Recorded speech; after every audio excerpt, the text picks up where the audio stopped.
আসসালামু আলাইকুম। পঞ্চম শ্রেণীর শিক্ষার্থী, আশা করি সকলেই অনেক ভালো আছো। তোমাদেরকে স্বাগতম আজকের নতুন ক্লাসে। আজকে তোমাদের পাঠ্য বইয়ের কথায় লেখা অঙ্কের সকল সমাধান করব। প্রথম অধ্যায়ের পৃষ্ঠা 16, ঠিক আছে। 8 হতে 14 পর্যন্ত যে সকল অঙ্কগুলো রয়েছে সেগুলোর সমাধান আমরা করব। দেখো, তোমাদের পাঠ্য বইয়ে এই যে 8 নাম্বার, 9, 10, 11, 12, 13, 14 পর্যন্ত অঙ্ক রয়েছে, ঠিক আছে। যে সকল অঙ্কগুলা রয়েছে এই অঙ্কগুলা আমরা পর্যায়ক্রমে একটার পর একটা সুন্দরভাবে, আস্তে ধীরে খুব মনোযোগ সহকারে সমাধান করব। কোনো বাড়িতে 98,000 গ্রাম, ঠিক আছে, 98,000 গ্রাম কি রয়েছে, চাল রয়েছে। কোনো বাড়িতে 98,000 গ্রাম চাউল রয়েছে। এবার বলেছে যে তাদের যদি প্রতিদিন 650 গ্রাম চাল লাগে। কত গ্রাম করে একদিনে? 650 গ্রাম। তবে কততম দিনে চাল শেষ হবে? এবং শেষে দেখো এখানে লেখা রয়েছে যে উত্তর হবে ক্রমবাচক সংখ্যায়, ঠিক আছে। তাহলে দেখো, প্রথমে আমরা লিখব যে 8 নম্বর অঙ্কের সমাধান অথবা 8 নং অঙ্কের সমাধান। এরপরে আমরা লিখব যে 650 গ্রাম চাল লাগে একদিনে। কয়দিনে? একদিনে। যে অঙ্কে বলা হয়েছে যে প্রতিদিন চাল লাগে, প্রতিদিন তাদের চাল লাগতো 650 গ্রাম। তার মানে একদিনে তাদের 650 গ্রাম চাল লাগে। এই যে এখানে দেখো বলেছে যে একদিনে 650 গ্রাম চাল লাগে। এরপরে আমরা পরের লাইনে লিখবো যে যেহেতু 650 গ্রাম চাল তারা একদিনেই খায়, তাহলে আমাদের 98,000 গ্রাম চাল লাগবে। এই যে 98,000 গ্রাম যে চাউলের কথা বলছে সেটা লাগবে আমাদের কত দিনে? এই 98,000 ভাগ এই একদিনের যে চাল সেটা, তাহলে আমাদের 150 দিন আমরা খাবো। তাহলে চলো দেখি ভাগটা কিভাবে করছে। এখানে আমাদের 98,000 গ্রামকে আমরা কি করছি, 650 দিয়ে ভাগ করেছি। ভাগ করার সময় আমরা প্রথমে কি করেছি, একবার দিয়েছি। তাহলে এখানে আমরা প্রথমে নিব 9, দ্বিতীয়বার 8 এবং 0। তাহলে 980-কে আমরা ভাগ দিয়েছি একবার, তাহলে আমরা 650 লিখেছি। এখানে আমরা বিয়োগ করেছি, 0 পেয়েছি এবং 8 থেকে 5 বাদ দেওয়ার ফলে 3 পেয়েছি এবং 9 থেকে 6 বাদ দেওয়ার ফলে 3 পেয়েছি, ঠিক আছে। এরপরে আমাদের এই 330 হয়। কত হয়? 330 হয়। এর পরবর্তীতে দেখছি যে 330 তো ছোট সংখ্যা, সেই জন্য আমরা উপর থেকে আরো একটি শূন্য কি করব, শূন্য নিয়েছি, ঠিক আছে। এরপরে শূন্য নেওয়ার ফলে তাহলে আমাদের এই শূন্যটা নিলাম এখানে, শূন্য নেওয়ার ফলে আমাদের কত হলো, 3,300 হলো, ঠিক আছে। এবার আমরা যদি এটাকে 5 বার দিই, কয়বার? 5 বার, তাহলে আমাদের হবে 3,250। এবার এই যে আরো একটা শূন্য রয়েছে, কি রয়েছে? শূন্য রয়েছে। তাহলে আমাদের এখানে আরো 500 গ্রাম চাল অবশিষ্ট থেকে গেল। আর এই শূন্যর ফলে আমরা যেহেতু এখানে শূন্য, আবারও একটা শূন্য নিয়ে এই শূন্যটা এখানে আমরা উঠিয়ে দিয়েছি, তাহলে আমরা এখানে পাবো 500 গ্রাম অবশিষ্ট। এরপরে দেখো, যেহেতু 500 গ্রাম চাউল আমাদের অবশিষ্ট রয়েছে, আমাদের একদিনে চাল আমরা কত, 650 গ্রাম চাউল খেলাম, অর্থাৎ 650 গ্রাম চাউল একদিনে প্রয়োজন হয়। তারপরেও দেখো 500 গ্রাম চাউল আমাদের অবশিষ্ট রয়েছে। তাহলে আমাদের 150তম দিনে 98,000 গ্রাম চাউল থেকে 500 গ্রাম চাউল অবশিষ্ট থেকে যাবে, ঠিক আছে। তাহলে আমরা কি লিখবো যে অতএব 500 গ্রাম অবশিষ্ট, এবং তারপরে আমরা অতএবও ব্যবহার করতে পারি, কিংবা সুতরাং লিখে যে 150-এর সাথে 1 যোগ করলে আমরা 151তম দিনে যে চাল ছিল সেটা পরিপূর্ণরূপে আমাদের শেষ হয়ে যাবে, ঠিক আছে। পরিপূর্ণরূপে চাল শেষ হয়ে যাবে। তাহলে এখানে দেখো এই যে 8 নম্বর অঙ্কের সমাধান কিভাবে লিখছি আমি। তোমরা তোমাদের পরীক্ষার খাতাতে এভাবে যদি হুবহু এরকম করে লেখো, আশা করি তোমাদের এইভাবে যদি আমি যেভাবে লিখেছি ঠিক এইভাবে যদি তোমরা লিখো তাহলে তোমাদের 1 মার্কও কি করবে না, কাটবে না, বৃত্তি পরীক্ষার ক্ষেত্রে হোক কিংবা তোমাদের ক্লাসের পরীক্ষাতে হোক। তাহলে অঙ্কটা আবার দেখো একটু সুন্দরভাবে, যে 650 গ্রাম চাল লাগে একদিনে, তাহলে আমাদের 98,000 গ্রাম চাল রয়েছে, এটা আমাদের কতদিন লাগবে, 150 দিন সময়, ঠিক আছে। তারপরে অবশিষ্ট 500 গ্রাম থেকে যাবে, সেহেতু 500 গ্রাম চালও তো আমাদের খেতে হবে, সেই জন্য আমরা কি করব, ওর সাথে আরো 1 যোগ করব।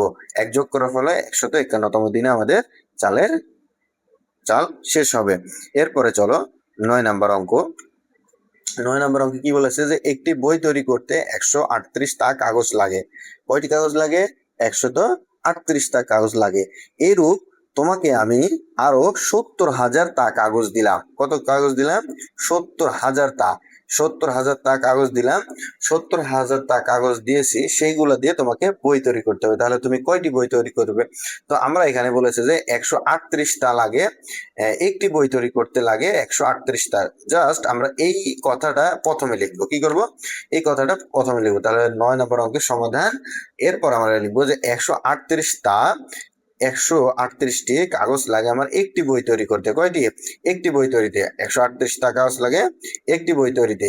এরূপ আমার কাছে তা রয়েছে 70,000টা। তাহলে পরবর্তীতে আমরা কি লিখবো, যে 70,000টা দিয়ে কাগজ তৈরি হবে। এই যে 70,000 ভাগ 138, এখানে বুঝতে পেরেছো 138 কেন হলো, একটাতেই তোমার কাগজ লাগে 138। 70,000টা আমি তোমার কাছে দিয়েছি, কতগুলো তা দিয়েছি, কতগুলো পেজ অথবা কতগুলো মানে পৃষ্ঠা দিয়েছি, 70,000 পৃষ্ঠা। তাহলে একটাতে যদি তোমার 138 লাগে, এবার 70,000 রয়েছে, কত রয়েছে, 70,000। অবশ্যই অনেকগুলো খাতা হবে, এখানে একটি খাতা হয়তো, কয়টি খাতা, তো একটি বই তৈরি হয় এতগুলো তা দিয়ে, ঠিক আছে। এবার আমাদের আছে 70,000, কত রয়েছে, 70,000 রয়েছে, ঠিক আছে। 70,000 তার রয়েছে।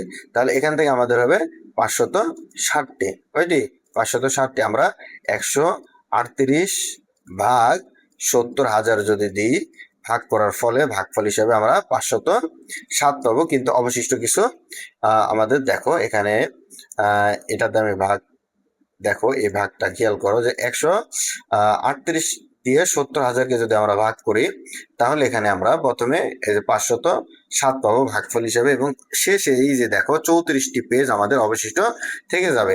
তাহলে আমরা উত্তর লেখার সময় কি করব, যে অবশিষ্ট 34টি পেজ থাকবে, তাহলে 507টি বই তৈরি হবে, ঠিক আছে, তৈরি করা যাবে 507টি, কিন্তু অবশিষ্ট কয়টি থাকবে, 34টি পেজ থাকবে। তোমরা পরীক্ষাতে লেখার সময় ঠিক আমি যেভাবে লিখছি এভাবে যদি তোমরা লিখো, তাহলে অবশ্যই তোমরা ফুল মার্ক পাবে, ঠিক আছে। দেখো আবার বলতেছি আমি, যে এখানে বলেছে যে 138টা কাগজ লাগে একটি বই তৈরি করতে। আমাদের কাগজ সংখ্যা রয়েছে 70,000, আমাদেরকে কাগজ দিয়েছে কতগুলো, 70,000 কাগজ দিয়েছে। তাহলে তোমার যেহেতু একটাতেই 138টা লাগে, ঠিক আছে, 138টি কাগজ দিয়ে একটি যেহেতু বই তৈরি হয়, এবার 70,000 বই তোমাকে দেওয়া হয়েছে, 70,000 কাগজ তোমাকে দেওয়া হয়েছে। 70,000 কাগজ দেওয়ার ফলে তোমার কয়টি বই তৈরি হবে, 560টি বই তৈরি হবে, ঠিক আছে, 560টি বই তৈরি হবে। তো এটাই শুধুমাত্র আমরা এখানে একভাবে লেখা আছে, এই লেখাটাই শুধু আমরা কি লিখছি, প্রথমে বলছে যে একটি বই তৈরি করতে 138টা কাগজ লাগে, তো 138টা কাগজে একটি বই তৈরি হয়, বা একটি বই তৈরি হয়, ঠিক আছে। এখানে তোমরা যদি লেখো একটি বই তৈরি হয় তাও হবে, ঠিক আছে। তাহলে 138টি তায়ে একটি বই তৈরি হয়, তাহলে 70,000 তা রয়েছে। তাহলে এটাতে ভাগ করলে আমরা কাঙ্ক্ষিত উত্তর ফলাফল পেয়ে যাব। এরপরে চলো 10 নম্বরে কি বলেছে, যে শফিক সাহেব তার নিজ গ্রামের দরিদ্র মানুষের মাঝে 750টি 500 টাকার নোট দিল। 750টি, এইরূপ যদি এই যে 500 টাকার নোট, একটা, দুইটা, তিনটা, এরূপ 750টি সে 500 টাকার নোট দিয়েছে। কয়টি, 750টি। তাহলে তুমি এখন এই 750টি 500 লিখবে না, তাহলে আমরা কি করবো, এই 500 গুণন 750, ঠিক আছে, এইভাবে আমরা লিখবো। তাহলে চলো এটাকে যদি আমরা কথায় লিখি, তাহলে কিভাবে লিখবো, যে 10 নম্বর সমাধান লেখার পরে আমরা কি করব, দেখো বলছে যে একটি নোটের মূল্য 500 টাকা, ঠিক আছে। এরপরে সে কয়টি নোট দিয়েছে, 750টি নোটের মূল্য, সে 750টি নোট দিয়েছে। একটি নোটের মূল্য যদি 500 টাকা হয় তাহলে 750টি নোট দিয়েছে, তার মানে সেই দুটো আমরা শুধুমাত্র গুণ করব। ঠিক আছে, গুণ কিভাবে করব, এই যে দেখো শূন্য দিয়ে গুণ করার ফলে সবগুলো শূন্য, এরপর শূন্য দিয়ে শূন্য, এরপর 5 আছে, শূন্য পাবো আমরা।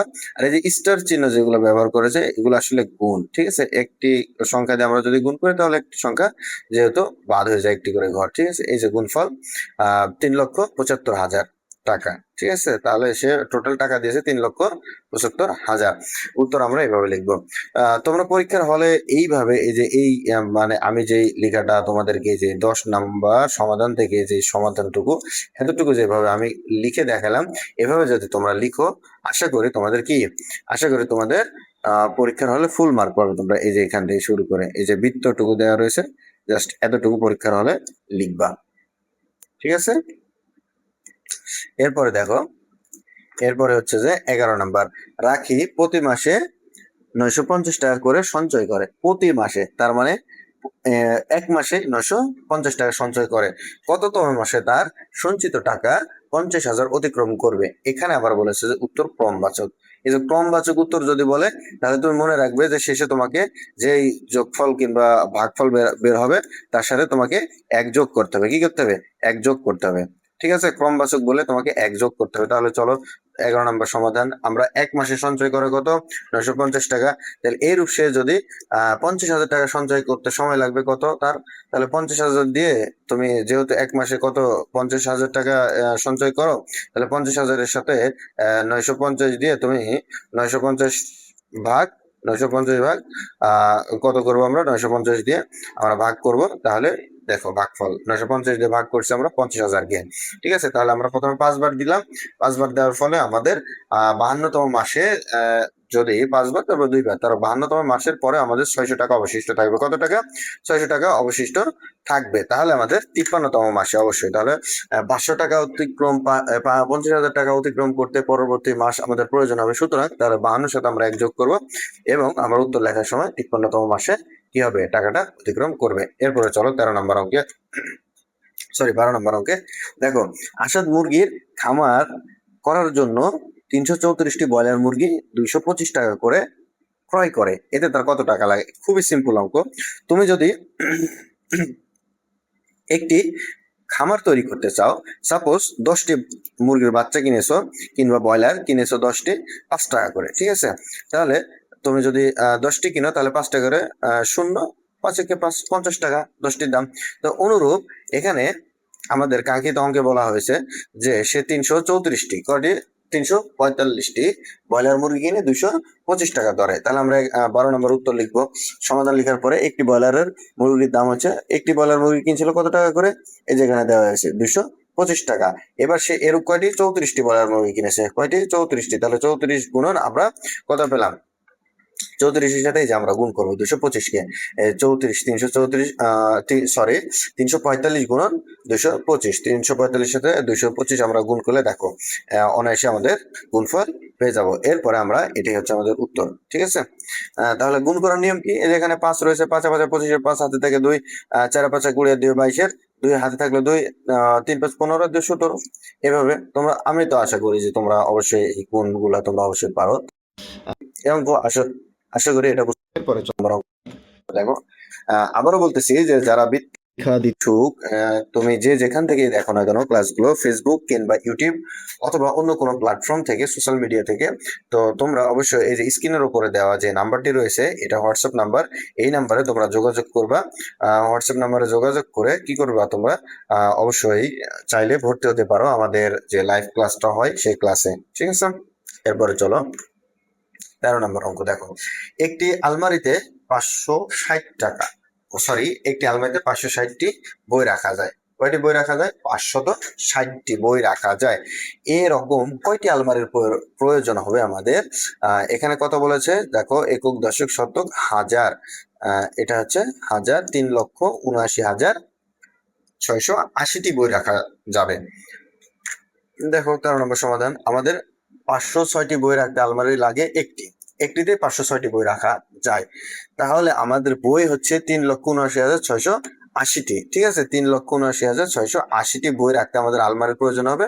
এই সংখ্যাটা দিয়ে জাস্ট আমরা একটি বই রাখতে যে 560টি বই রাখতে যে একটি আলমারির আগে একটি আলমারি প্রয়োজন হয় 560টি বই রাখতে, ঠিক 560টি বই দিয়ে আমরা যেহেতু এখানে একটি আলমারি দিয়ে 560টি বই রাখতে পারি, তো এটাকে জাস্ট শুধুমাত্র আমরা কি করব, ভাগ করব, এটাকে আমরা ভাগ করব, তাহলে আমরা পেয়ে যাবো। এই যে ভাগফল হিসেবে দেখো 560কে আমরা কয়বার দিয়েছি, 6বার দিয়েছি প্রথমে, তারপর 7বার দিয়েছি, তারপরে 8বার দিয়েছি, এরপরে ভাগফল আমাদের শূন্য হয়, ভাগশেষ আমাদের শূন্য হয়েছে, ভাগফল পেয়ে গেছি। তাহলে আমাদের 678টি আলমারির প্রয়োজন হবে, ঠিক আছে। এরপরে দেখো 14 নাম্বার, যে একজন পেঁয়াজ ব্যবসায়ীর কি বলেছে যে 1880 টাকা দরে সে পেঁয়াজ কিনেছে।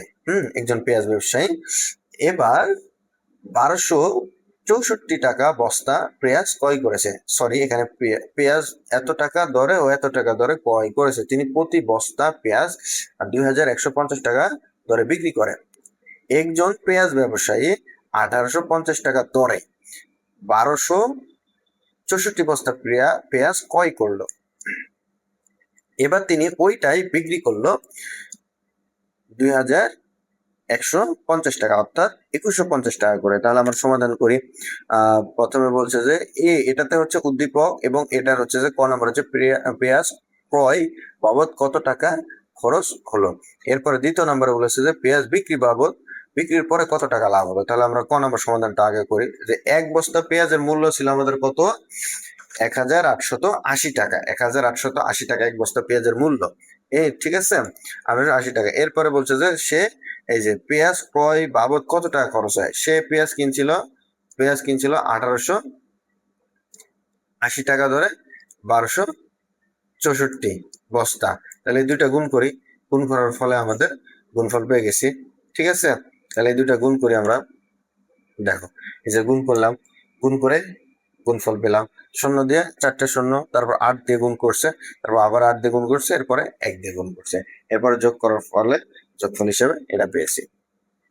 তোমরা পরীক্ষার খাতাতে যদি এইভাবে শুধু জাস্ট এতটুকু সমাধান করো, সমাধানের সময় যদি এটা এই যে ক নং অঙ্কের সমাধান এতটুকু যদি পরীক্ষাতে লিখো, তাহলে তোমরা ফুল মার্ক পাবে, ঠিক আছে। তাহলে এক বস্তা পেঁয়াজের ক্রয় মূল্য ছিল 1880 টাকা। আমাদের পেঁয়াজ কিনেছে 1264 বস্তা পেঁয়াজ কিনেছে, ঠিক আছে। তো 1264 বস্তা পেঁয়াজ কেনার ফলে এক বস্তার দাম যদি 1880 টাকা হয়, তাহলে 1200 বস্তার দাম তো অবশ্যই বেশি হবে। 2 বস্তার দাম ডবল হবে, 3 বস্তার দাম আরো বেশি, তিন ডবল হবে, 4 বস্তার দাম আরো 4 ডবল হবে, এবং 1200 বস্তার দাম আরো 1200 ডবল হবে। তাহলে এটা গুণ করছি, গুণ করার ফলে আমাদের উত্তর চলে আসছে। এরপর দেখো খ নাম্বার, পেঁয়াজ বিক্রি বাবদ বিক্রির পরে আমাদের কত টাকা লাভ হয়। এক বস্তা পেঁয়াজ বিক্রি করলো কত টাকা দিয়ে, 2150 টাকা দিয়ে। কিনছিল সে কত টাকা করে কিনছিল, আচ্ছা, বিক্রি বাবদ হচ্ছে তার সে 1264 বস্তা পেঁয়াজ কি করে বিক্রি করে। প্রথমে কিনছিল, তারপরে বিক্রি করলো। এক একটা বস্তার দাম হচ্ছে 2150 টাকা করে, আর সে প্রথমে কিনছিল 1800 টাকা করে, ঠিক আছে। এরপর দেখো আমরা কি জানি যে এটা হচ্ছে যে টোটাল, এটা হচ্ছে আমাদের বিক্রয় মূল্য, আর প্রথমে যেটা আমরা পেলাম ওটা হচ্ছে আমাদের এটা হচ্ছে আমাদের বিক্রয় মূল্য, আর এটা হচ্ছে আমাদের কি ক্রয় মূল্য। তাহলে আমরা কি জানি যে লাভ সমান সমান বিক্রয় মূল্য বিয়োগ ক্রয় মূল্য, লাভ সমান সমান বিক্রয় মূল্য বিয়োগ ক্রয় মূল্য। তাহলে তুমি অতএব লাভ সমান সমান বিক্রয় মূল্য বিয়োগ ক্রয় মূল্য লিখো। লিখার পরে এই যে তুমি যেহেতু বিক্রয় করছো বেশি টাকা দিয়ে, তাহলে সেটা প্রথমে লেখো এবং পরবর্তীতে ক্রয় মূল্যটা লিখো। লিখলেই তোমাদের কি বিয়োগ করলে যে 3,41,280 টাকা হয়েছে, এটা কি হয়েছে, লাভ বের হয়েছে, ঠিক আছে। এতটুকু লিখবা, তোমরা পরীক্ষাতে ফুল মার্ক পাবে। চলো তারপরে আবারও বলতেছি পুনরায়, যে হচ্ছে যে তোমাদের যারা অনলাইনে বৃত্তি পরীক্ষার জন্য ক্লাস করতে চাও, অবশ্যই এই যে নিচে দেওয়া হোয়াটসঅ্যাপ নম্বরে যোগাযোগ করবে। যোগাযোগ করে কি করবে, ভর্তি হবে। তোমাদের অনলাইন ক্লাস চালু রয়েছে, ঠিক আছে। তোমরা অনলাইন ক্লাসে ভর্তি হতে পারবে এবং অনায়াসেই কি করতে পারো, তোমরা ভালোভাবে প্রস্তুতি নিয়ে পরীক্ষায় ভালো ফলাফল করতে পারবে।